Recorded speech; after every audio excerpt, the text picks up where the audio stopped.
Good morning student. आज हम लोग न्यू चैप्टर स्टार्ट करेंगे सॉलिड स्टेट। इस साल इसको इंक्लूड किया है, पिछले साल इस चैप्टर को रिड्यूस कर दिया था, इस साल इसको इंक्लूड किया है। तो सॉलिड स्टेट के बारे में हम लोग स्टडी करेंगे। सबसे पहले क्वेश्चन इराइज हुआ कि सॉलिड स्टेट है क्या। सॉलिड स्टेट हमारा मैटर का एक स्टेट है। हम लोग जानते हैं कि मैटर के जनरली 3 स्टेट होते हैं, सॉलिड, लिक्विड एंड गैस। तो गैस और लिक्विड को हम 11th में तो हम लोग पढ़ चुके थे। स्टेट ऑफ मैटर में हम गैसेस स्टेट और लिक्विड स्टेट के बारे में हम लोग वहाँ पर स्टडी किए थे। यहाँ पर 12th क्लास में जो नया इस साल आया है सिलेबस में, वो हमारा है सॉलिड स्टेट। तो सॉलिड स्टेट में हमको पढ़ना है, हमको characteristic of solid, classification of solid, unit, types of unit. उसके बाद इसमें कुछ एक फार्मूला होता है डेंसिटी निकालने का। तो सबसे पहले हम लोग सॉलिड स्टेट के बारे में पढ़ेंगे, सॉलिड होता क्या है। In this state constituent particle, constituent particle का मतलब होता है एटम, आयन या molecule. In this state constituent particle means atom, ion और molecule are close packed in the lattice. Solid state या सॉलिड के जो मॉलिक्यूल या एटम या आयन होते हैं वो आपस में क्लोज पैक्ड होते हैं। They are unable to move, they can only vibrate along their axis. Solid जो होता है, जैसे मान लीजिए हमारा चाक है, तो ये जहां पर इसको अगर हम रख दें वहीं पर ये फिक्स्ड हो जाएगा जब तक इसको हम फोर्स न लगाएंगे, और ये मूव भी नहीं करेगा। तो they are means solid are unable to move, they can only vibrate at fix position. ये केवल इसमें ऑसिलेशन होता है, वाइब्रेशन करता है। इसका फिक्स्ड शेप और फिक्स्ड वॉल्यूम होता है। दे है fixed shape and fixed volume and high rigidity. कुछ सॉलिड का हमारा करेक्टर है, सम कैरेक्टरिस्टिक ऑफ सॉलिड स्टेट। तो पहला करेक्टर हम लिखेंगे, they have fixed shape, volume and high rigidity. और सेकेंड हमारा होगा, दे have low compressibility, low compressibility. इसको हम आसानी से हम कंप्रेस्ड नहीं कर सकते हैं। सबसे अधिक कंप्रेसिबिलिटी हमारी गैस में होती है और सबसे कम हमारा सॉलिड में होता है। तो दे हैव लो कंप्रेसिबिलिटी। अगला हमारा करेक्टर होगा, दे have slow diffusion, they have slow diffusion. Diffusion में इसमें क्या होता है, बहुत कम होता है। अगला होगा character, next character constituent particle. Constituent particle को हम सीपी से दिखा रहे हैं। कॉन्स्टिट्यूएंट पार्टिकल, इसको हम कहेंगे constituent particle. Constituent particles, constituent particles का मतलब होगा इसमें एटम आ जाएगा, एटम, आयंस और मॉलिक्यूल। Atoms, ion and molecule means CP. CP मतलब constituent particle. are closed packed, constituent particle are closed packed। Next इसका करेक्टर होगा they have high potential energy and negligible kinetic energy। तो ये हमारा कुछ कैरेक्टरिस्टिक है सॉलिड का कि सॉलिड है fix shape and fix volume, high rigidity, they have low compressibility and they have slow diffusion, constituent particle atom and ion are very close packed. अगला इसमें कैरेक्टर होगा intermolecular force are very high. Constituent particle जब हमारे आपस में close packed हैं तो इसके बीच में जो इंटरमॉलिक्यूलर जो फोर्स होगा वो बहुत अधिक होगा। In solid intermolecular force IF, in solid intermolecular force is high. अगला होगा इन सॉलिड इंटरमॉलिक्यूलर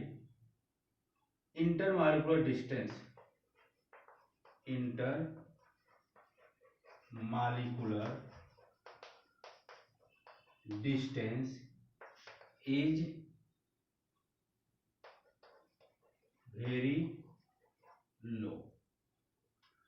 इस सॉलिड के कांस्टिट्यूएंट पार्टिकल है, इस तरह से ये सॉलिड के कांस्टिट्यूएंट पार्टिकल है, आपस में क्या ये क्लोज पैक्ड है, आपस में क्लोज पैक्ड है। एटम आयन या मॉलिक्यूल हमारे आपस में क्लोज पैक्ड है तो इसके बीच में डिस्टेंस हमारा क्या है, कम है। जब डिस्टेंस कम रहेगा तो इंटरमोलिकुलर फोर्स हमारा अधिक रहेगा।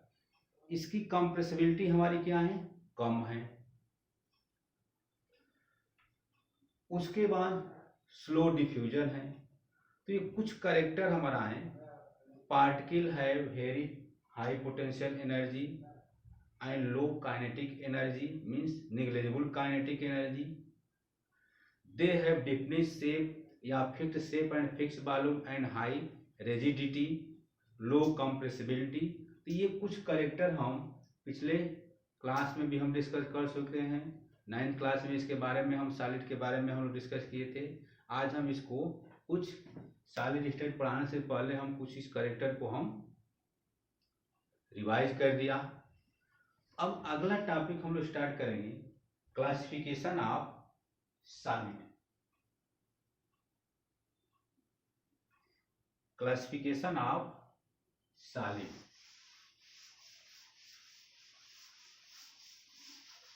There are mainly two type. Solid state को अगर हम क्लासिफाई करें तो ये दो टाइप में क्लासिफाई किया गया है। Classification of solid. पहला हमारा है, first is crystalline solid, crystalline solid. और दूसरा है amorphous solid. Solid are two types of classify, crystalline and amorphous. Crystalline solid is also known as true solid and amorphous solid is also known as false solid या pseudo solid या super cold liquid. इसको हम amorphous solid को हम super cold liquid भी कहते हैं। इसके बारे में हम बताएं क्यों सुपर कोल्ड लिक्विड कहा जाता है। तो there are two types of solid, crystalline and amorphous. Crystalline solid को हम दूसरा नाम हम दे रहे हैं ट्रू सॉलिड। इन दोनों को हम डिफ्रेंशिएट करके पढ़ेंगे, क्रिस्टलाइन और एमार्फस को। तो क्रिस्टलाइन सॉलिड में जो कांस्टिट्यूएंट पार्टिकल हैं, क्रिस्टलाइन सॉलिड के जो कांस्टिट्यूएंट पार्टिकल हैं, ये रेगुलर अरेंजमेंट है। In crystalline solid constituent particle means atom, ion या molecule are regular arrangement. Atom, ion या molecule means constituent particle are regular arrangement. यहाँ पर पहला पॉइंट हम लिख रहे हैं, CP means constituent particle are regular arrangement. इसमें हम लिखेंगे एमार्फस सॉलिड में constituent particle are irregular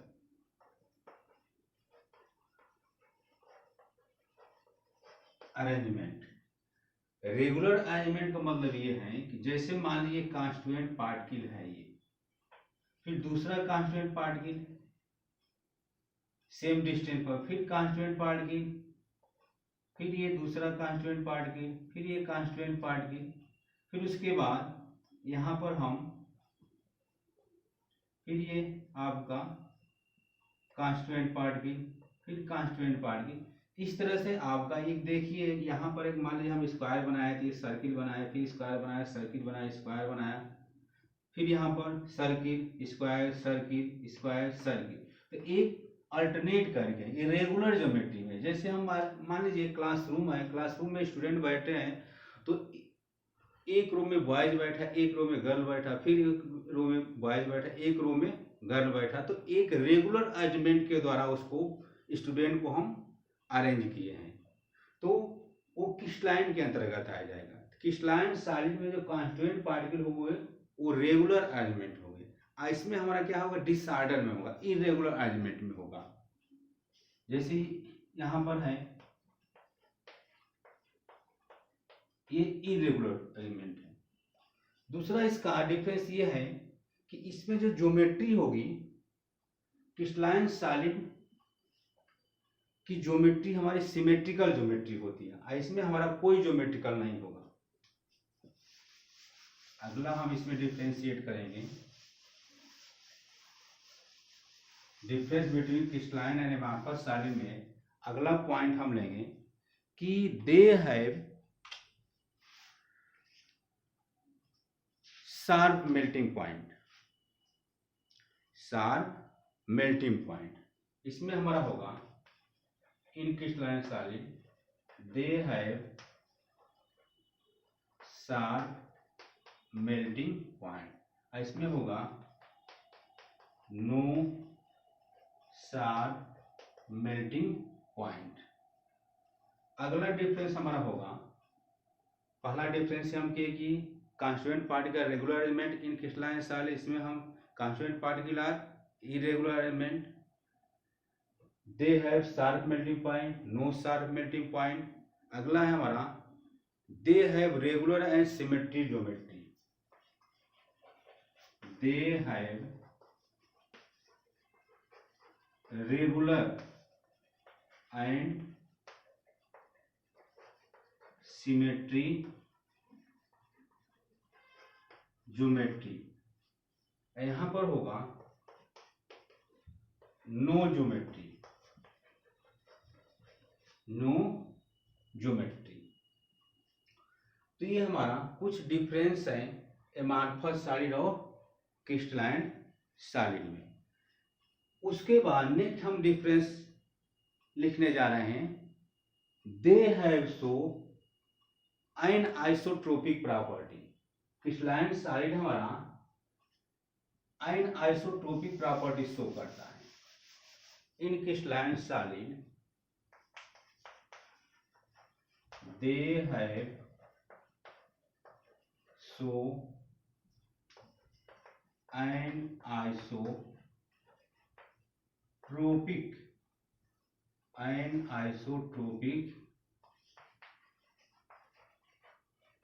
properties. यहाँ पर अनआइसोट्रोपिक प्रॉपर्टी के बारे में हमको समझना है। They have show anisotropic property. Isotropic property का मतलब ये है कि those physical property have same value and different direction. Different direction में अगर फिजिकल प्रॉपर्टी की वैल्यू अगर हमारा सेम होगा तो उसको हम बोलेंगे अनआइसोट्रोपिक प्रॉपर्टी। इसको हम एक्सप्लेन कर दे रहे हैं। Anisotropic means physical property like electrical resistance physical property like electrical resistance, refractive index. Physical property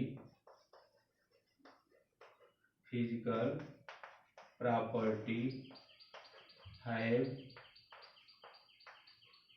same value in different direction. So they have so anisotropic property. कौन? Crystalline solid. And in amorphous solid they have so isotropic property.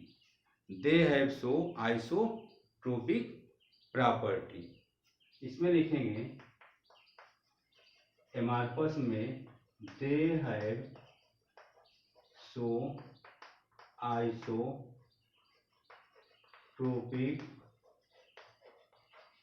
Property.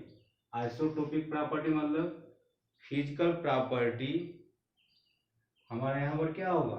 Different होगा, in different direction. Physical isotropic property means value of any physical property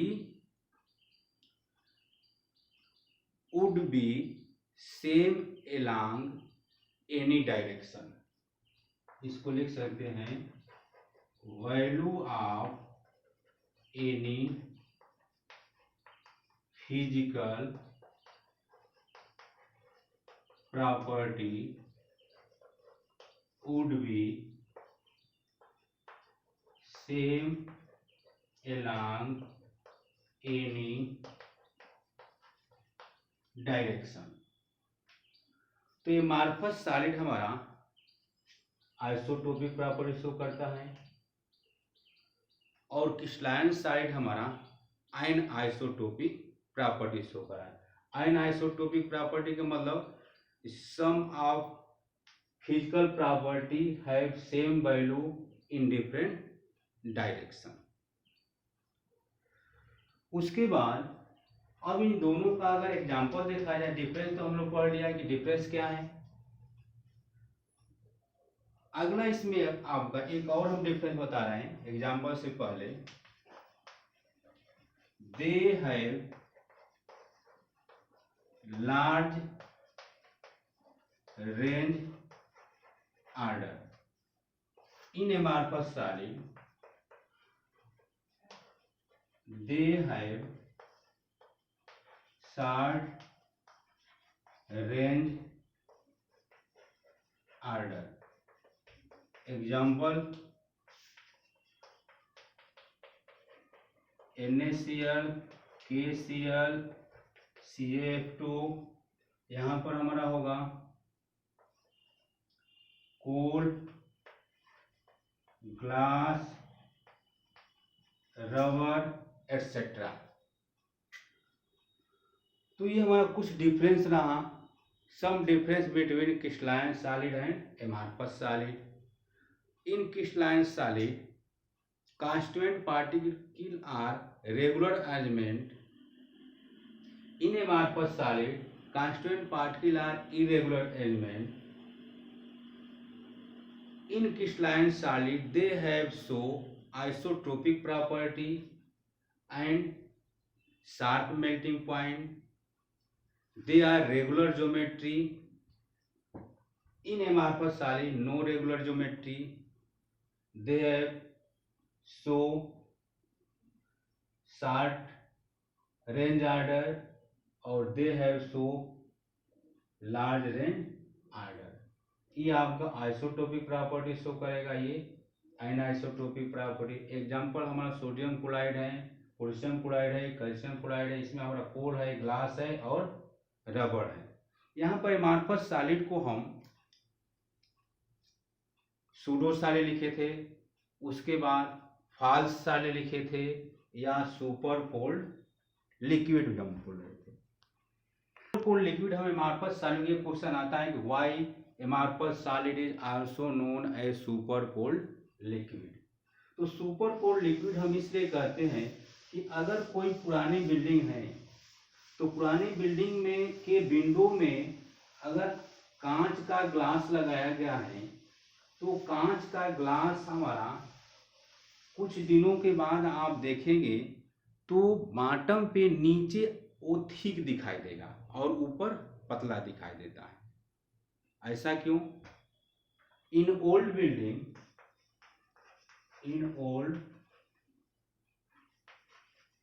in old building,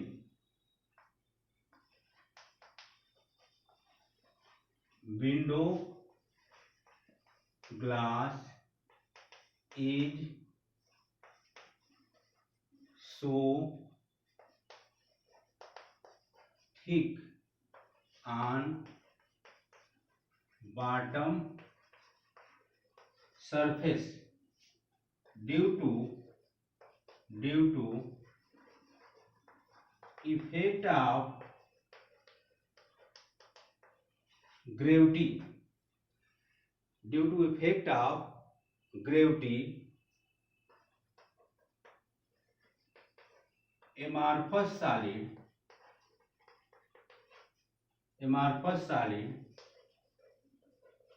behaves as fluidity like liquid. So therefore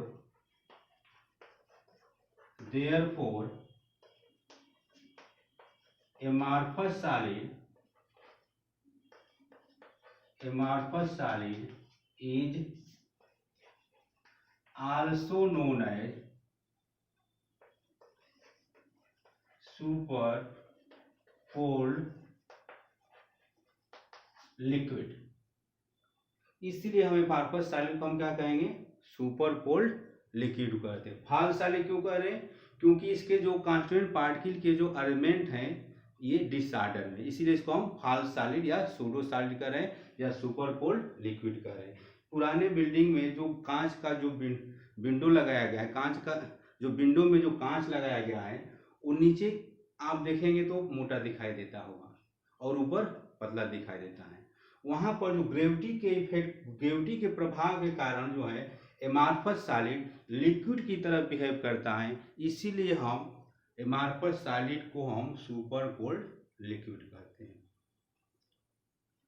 उसके बाद अगले video में हम लोग इससे कुछ term हम पढ़ेंगे, some term related to crystalline solid. तो आज हम लोग ये फोकस किया कि सॉलिड क्या है, सॉलिड कितने टाइप में क्लासिफाई किया गया है, solid have fixed shape, fixed volume, high rigidity, constituent particle are close packed structure, they have high intermolecular force, low intermolecular distance, high kinetic energy, high potential energy and negligible kinetic energy.